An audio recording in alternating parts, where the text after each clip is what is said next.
السلام علیکم۔ ہاں جی جناب، تو کیسے ہیں آپ لوگ؟ میں امید کرتی ہوں آپ سب خیریت سے ہوں گے اور خوش و خرم ہوں گے۔ میری اللہ سے دعا ہے کہ اللہ آپ کو خوش رکھے اور آپ کی تمام پریشانیوں کو دور کرے۔ آج بھی نئی کہانی کے ساتھ آپ کی خدمت میں حاضر ہوں۔ کہانی کو آخر تک لازمی سنیے گا۔ پراسرار جگہوں کی عزیز شوقینوں کے لیے آج ایک پراسرار واقعہ لے کے حاضر ہوں۔ کہ واقعہ آج سے چند سال قبل میرے ایک عزیز کے ساتھ پیش آیا۔ میرے دور کے رشتہ دار سلمان بھائی، جو 3 بچوں کے والد ہیں، وہ بتاتے ہیں کہ ان کے محلے میں ایک صاحب بالکل اکیلے رہا کرتے تھے، جبکہ وہ کافی عمر دراز بھی تھے۔ محلے والے ہی اکثر ان کو کچھ کھانے پینے کو دے دیا کرتے۔ وہ اکثر اپنے ٹوٹے پھوٹے گھر میں ایک کونے میں بیٹھے چند گڑیوں سے باتیں کرتے رہتے۔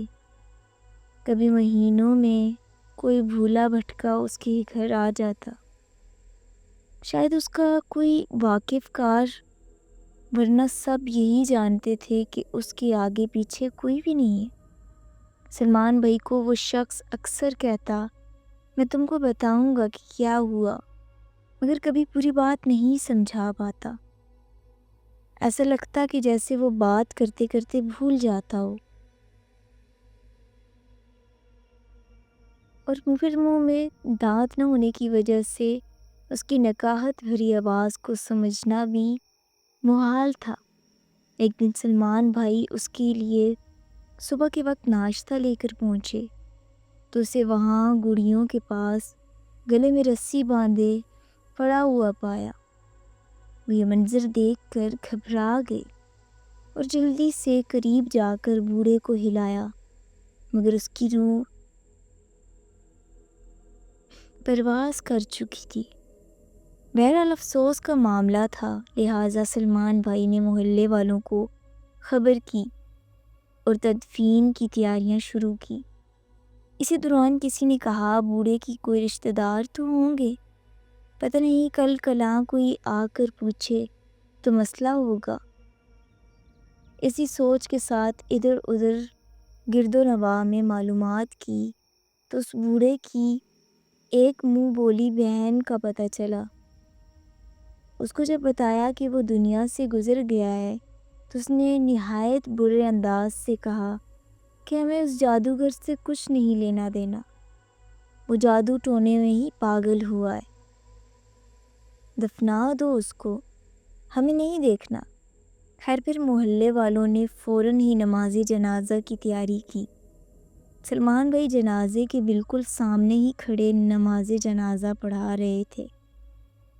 وہ بتاتے ہیں کہ میں نے موت کے منظر کو سوچتے ہوئے ذرا دیر کو آنکھ بند کی، شاید چند لمحوں کے لیے، کہ مجھے ایسا لگا کہ میرے کندھے پر اس بوڑھے نے ہاتھ رکھا ہے اور سرگوشی میں کان میں وہی اپنے ادھورے لفظ بولے ہیں کہ میں کہنے لگے کہ میں تجھے بتاؤں گا کہ کیا ہوا تھا۔ دیکھ سامنے ذرا۔ اسی لمحے سلمان بھائی بتاتے ہیں کہ مجھے باقاعدہ اس کے پاس جو ایک بوسیدہ کپڑوں کی گندی بدبو آیا کرتی تھی وہ بھی محسوس ہوئی۔ سلمان بھائی نے گھبرا کر فوراً آنکھ کھولی تو بوڑھا کفن پہنے میت کی ڈولی میں گھٹنوں کے بل بیٹھا اپنے پاس بلا رہا تھا۔ یہ دیکھتے ہی سلمان بھائی نے ایک زوردار چیخ ماری اور بے ہوش ہو گئے۔ جب ہوش آیا تو پتہ چلا کہ کسی نے بھی ایسا کچھ نہیں دیکھا جیسے کہ سلمان بھائی بتا رہے تھے۔ یہاں تک کہ جب ان کی بیوی نے سنا تو خوب ہنسی کہ کیا کہانی سنا رہے ہو، اور کچھ لوگوں نے خوب برا والا تماشا باز کا لقب بھی دے دیا، پر سلمان بھائی کو چپ سی لگی ہوئی تھی۔ وہ کسی کی بات پر بھی ٹھیک طرح جواب نہیں دے پا رہے تھے۔ اس دن جب رات میں سب سونے کے لیے لیٹے تو باہر کتوں نے معمول کے مطابق 12 بجے رات میں بھونکنا شروع کیا۔ ان کی آواز پر سلمان بھائی چیخ مار کے اٹھ بیٹھے اور بچوں کی طرح رونے لگے۔ اپنی بیوی کو بار بار کہہ رہے تھے، وہ بوڑھا باہر کھڑا ہے، مجھے لینے آیا ہے۔ بھابھی ان کو مسلسل سمجھا رہی تھی کہ یہ سب آپ کا وہم ہے۔ شور کی آواز سے سلمان بھائی کی بیوی ماں بھی جاگ گئی۔ وہ یہ سب دیکھ کر آواز سے سورہ ناز پڑھنے لگیں۔ بس ان کا سورت شروع کرنا تھا کہ سلمان بھائی آپ ہی سے باہر ہو گئے۔ ان کی آنکھیں ایک جگہ نہیں رک رہی تھیں، کسی چابی والی گڑیا کی طرح وہ آنکھیں دائیں بائیں گھما رہے تھے، بار بار غصہ کرتے ہوئے منہ بند کر لیتے۔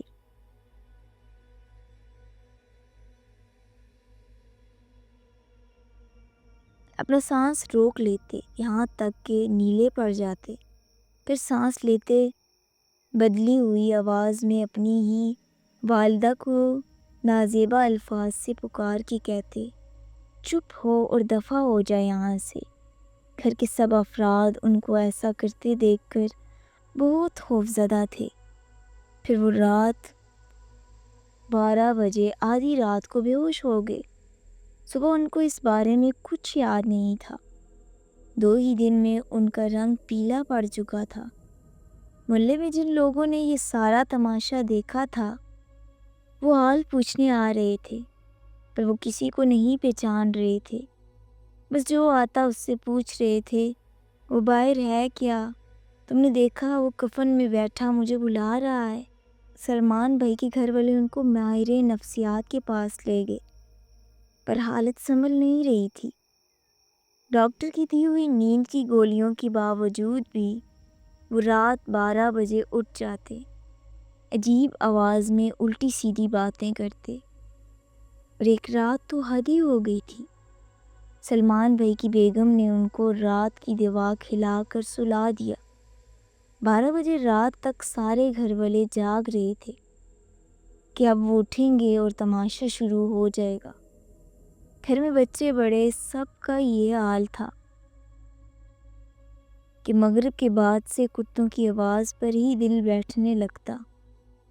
بچے تو رونے لگتے کہ اب پھر گھر میں کہرام ہوگا۔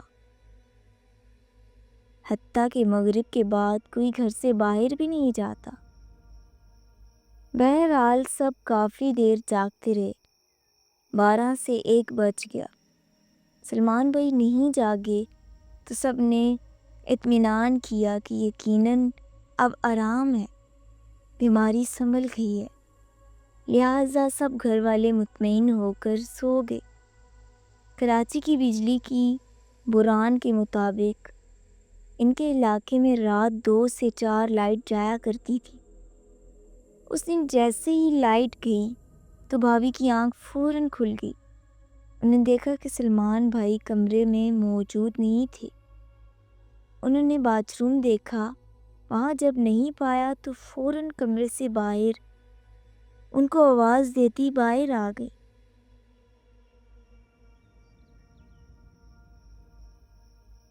ان کی آواز پر سب جاگ گئے۔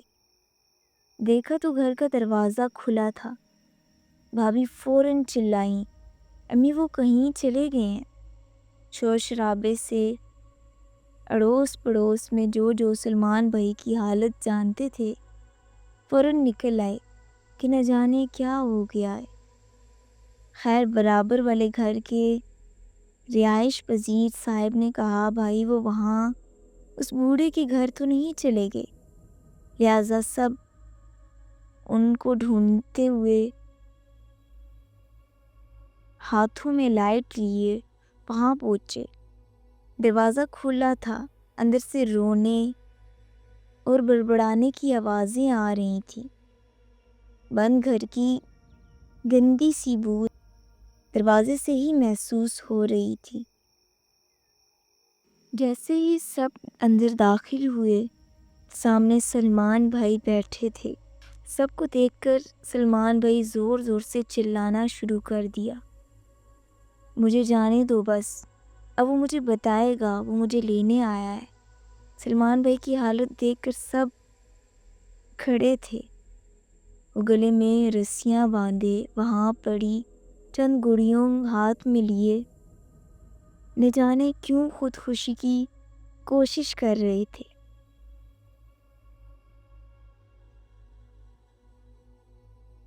اب سب کو معلوم ہو گیا تھا کہ معاملہ دماغی نہیں ہے، یہ کچھ اور ہی ہے۔ اگلے دن محلے اور رشتہ داروں کی مدد سے کسی عامل کو بلایا گیا۔ اسے آتے آتے شام ہو گئی تھی۔ سلمان بھائی کی حالت اب کافی بگڑ گئی تھی، چہرہ پیلا پڑ گیا تھا۔ خیر وہ عامل صاحب جو بھی تھے ان نے خود ہی بتایا کہ مجھے کالے جادو اور سفلی علم میں مہارت ہے۔ ان نے سلمان بھائی کا بغور جائزہ لیا، پھر بوڑھے کے گھر پہ گئے۔ آدھے گھنٹے میں ہی اس شخص نے حساب کتاب کر کے بتا دیا کہ اس پر کالے جادو کا اثر ہوا ہے۔ اس بوڑھے کے پاس سفلی جنات تابع تھے اور وہ کسی سلمان نامی ہی آدمی کی ہلاکت کا پتلا بنا کر عمل کر رہا تھا۔ اس نے اس پتلے کو ہاتھ میں لیا، وہاں گیا اور کیونکہ اس کا نام بھی سلمان تھا جس کی وجہ سے وہ سارا وار اس پر ہو گیا جس کے ہم نام شخص کے لیے بنایا تھا۔ یہ سن کر بھابھی یکسر بول پڑیں، ہاں یہ آج سے 4 دن قبل جب وہاں سے آئے تو بتا رہے تھے کہ پتہ نہیں گڑیوں میں اس پاگل بوڑھے نے کیا دیکھا اور تعویذ لگا رکھے تھے۔ ان میں سے سلمان کے ہاتھ میں کچھ چبھ گیا تھا جس سے ہلکا خون رس رہا تھا۔ میں نے ہی دوا لگائی تھی، عامل نے اطمینان سے کہا، تبھی اتنا جلدی سب ہوا۔ کالے جادو میں اگر مطلوب کا خون پتلے پہ لگ جائے تو جادو کی چیز پر لگا دیا جاتا ہے تو کام بہت جلدی ہو جاتا ہے۔ پھر کیا تھا؟ اس نے بتایا یہ مرنے کے عمل ہے، مشکل ہے کہ یہ بچ سکیں۔ میں کوشش کرتا ہوں۔ محلے کے ایک دوست نے جو سلمان بھائی کا قریبی تھا سوچا کہ بوڑھے کی منہ بولی بہن سے پتہ کروں معاملہ تھا کیا۔ وہاں جا کر پتہ چلا اس بوڑھے کے 2 بیٹے تھے، بیوی تھی، یہ نوکری کیا کرتا تھا اور عملیات کا شوقین تھا، اس لیے شام میں لوگوں کا علاج کرتا تھا۔ پھر ایک دن بوڑھے کے ایک دوست جس کا نام سلمان تھا، اس نے اس کی بیوی کو